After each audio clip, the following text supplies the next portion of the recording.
is the assertion from Anthropic that large portions of Claude's code base were written by Claude itself, the inevitable vibe coding, if you will. But one of the things that we've seen, and Mitch, you brought this up during the pregame that we did, U.S. copyright law requires the copyright to be assigned to a person, not a agent, if you will. So are we going to be in a really weird legal situation for at least a little while where Claude may not be able to have copyrighted, or I'm sorry, Anthropic may not have been able to copyright Claude's code because it was written by Claude and not a guy named Claude? Certainly an open area in copyright, the effects of it. I don't think there's been any legal cases with Anthropic about Claude Code, written code. And it even puts at the bottom, co-authored the Claude Code. So it's actually in the source code in a lot of the documents that it produces. So it certainly creates a gray area. Also, sort of the worst case could be somebody uses, and probably will, when these 41,000 or more downloads or forks of the code in something they're building. And then the scenario you talked about, Tom, which is they put a cease and desist. They get the courts to agree to, put a hold on any use of it. And you're sitting there stuck saying, well, now I've spent however much time building something on this code that I thought wasn't copyrighted. Sort of the irony where do they train their models from? Probably a lot of uncopyrighted code. So it definitely is I would be careful about using it until seeing what happens with some lawsuits and stuff, or go for it and take the risk. I mean, it's up to you. Yeah, as I like to say, I come from a family of lawyers. I'm not one.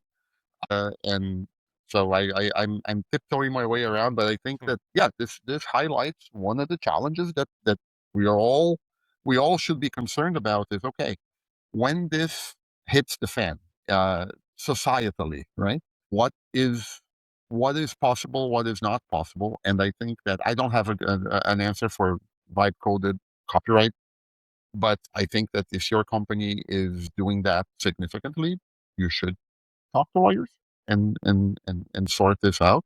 But yeah, the incident itself was interesting many ways. We'll get to them in a second. I just wanted to comment on the copyright and the intellectual property law runs the gamut. Like some things may be copyrighted, some things may be trade secrets, something. So very, very gray area there. I'll kind of take an interesting angle on this because one of the things I brought up in the post or in the pre-event thing was, if everybody remembers, there was this case a few years ago where a chimpanzee took a selfie with a photographer's camera. And then when the picture got published, the court ruled that the chimpanzee owns the copyright to its own photo because of the weirdness of U.S. copyright law. And immediately everyone went, that's stupid, but that's the way the law is written. And I think that is what we're going to get out of this. It's a clarification in the law, but also clarification on the part of the companies involved in creating this stuff.